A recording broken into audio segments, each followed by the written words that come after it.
characters kind of win the lottery or something like that. So climax is the point when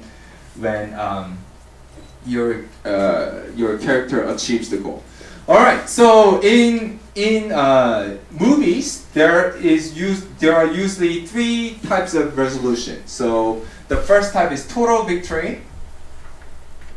Total victory is when your main character achieves the outer goal. So we say outer goal. Okay, and total victory, your main character achieves inner desire. Fulfill inner desire too. Okay, these 2 are very important in movies. Okay, partial victory. We have something called partial victory too. Partial victory is what is called Hollywood ending. Okay, and you have outer goal, inner desire. Your main character achieves, fulfill inner desire, but doesn't achieve the outer goal. Okay, and we have something called mortal, like mortal victory. Mortal as in mortal, immortal. So mortal victory. This is when your character dies at the end, sacrifice. Okay, for bigger goal. So. Gladiator. Okay, this is a typical example of mortal victory. Okay, your character dies at the end. Okay, I know to some of you, if you're new to screenwriting, you'll be a little bit confused what these are: outer goal and inner desire. Okay, outer goal is usually what your character is pursuing in outer level. Okay, usually at the inciting incident or at the Act 1 break, your character set up a goal. Okay, set up a goal. In the King's Speech, we're going to talk about King's Speech a lot today. The King's Speech, King George VI set up a goal like pretty early, probably right after the first scene even. So outer goal, okay, it's the goal that your character sets at the inciting incident or Act 1 break. And then inner desire usually doesn't kind of show up at the outer level. Okay, inner desire is something that your character really wants desperately. Okay, inner desire is the desire that really your character has had for a long time, even before the movie begins. Okay, for a long time, probably from his or her childhood. Okay, that's inner desire. Okay, so you gotta have to think about these 2. Okay, if you're writing a movie. Well, total victory is pretty easy, right? Total victory, you're writing a football, like, and then your main character is a high school football team coach. Okay, your outer goal is to win the championship. Okay, and inner desire, I don't know, your football coach has been alcoholic for many years. Okay, and then your football coach has been trying to find something in his life. Okay, but couldn't really find something enjoyable. Okay, but okay, now alcoholic football coach came into this very in countryside high school and became a football coach, and then trying to train this teenagers teenagers who are smoking pot every day. Okay, trying to kind of train them. Okay, but teach a life lesson to them. Okay, so he learned something there too. That's inner desire, and he finds something that he's been seeking in his life. Okay, that's inner desire. Outer goal is to win the championship. Okay, right. The same example, partial victory. Okay, we're writing the same example. The high school football coach story. Outer goal is to win the championship. Okay, outer goal. Okay, let's win the championship, but they lose at the end. Okay, at the final stage. Okay, they lose at the end. Okay, but still they learn an incredible lesson. Okay, at least inner desire is fulfilled.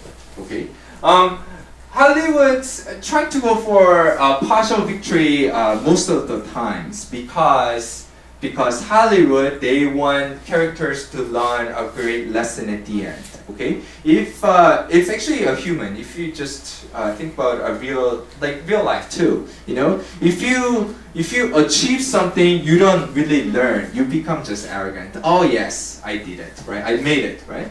But if you fail something, you learn a great lesson there, right? So in Hollywood movies, they don't want character to achieve at the end, okay? They want character to lose so that they learn a great lesson there, okay? Partial victory.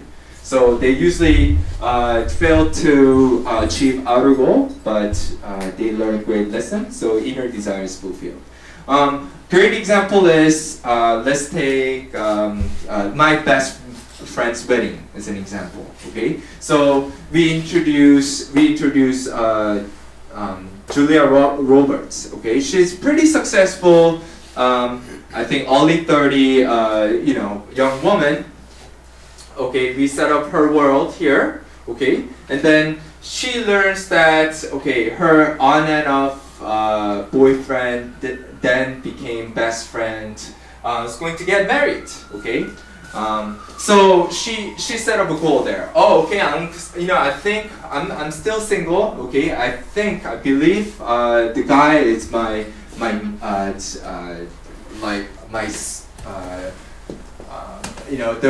the guy I want to get married with. So basically, I'm going to pursue him. Okay. So she embarks on a journey to get him back. Okay. That's the outer goal. Okay. But does she succeed? No, she fails at the end, right? So outer goal is not achieved, okay? But what is her inner desire? Okay, in the beginning, what is her inner desire? So if we think about the archetypes of these characters, it's pretty easy to guess what their inner desire is. So we are talking about women being early 30, okay, pretty successful, okay.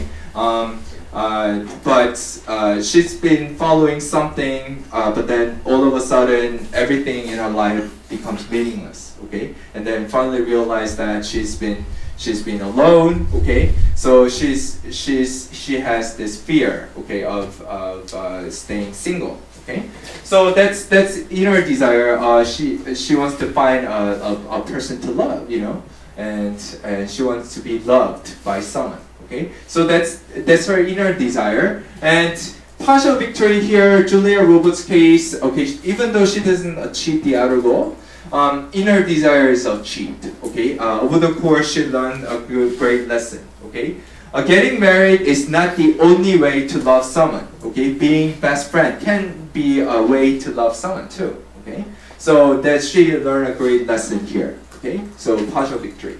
And moral victory too. Okay, I mean Hollywood. Used to. I mean, it's another way to end your movie too. Okay, if you kill your main character at the end, then it's become like bigger and like the ending becomes gigantic, right? So right now you have Act 1 to 3. If you have a movie idea, you frame it this way. Okay, now you think you're ready to start your screenplay, but you're not quite ready. This is only beginning, right? So there's a second process. This is second stage. After you get the ending, you're gonna have to go back to here, okay? Because now you know what your story is about. At this point, you know what your theme is about.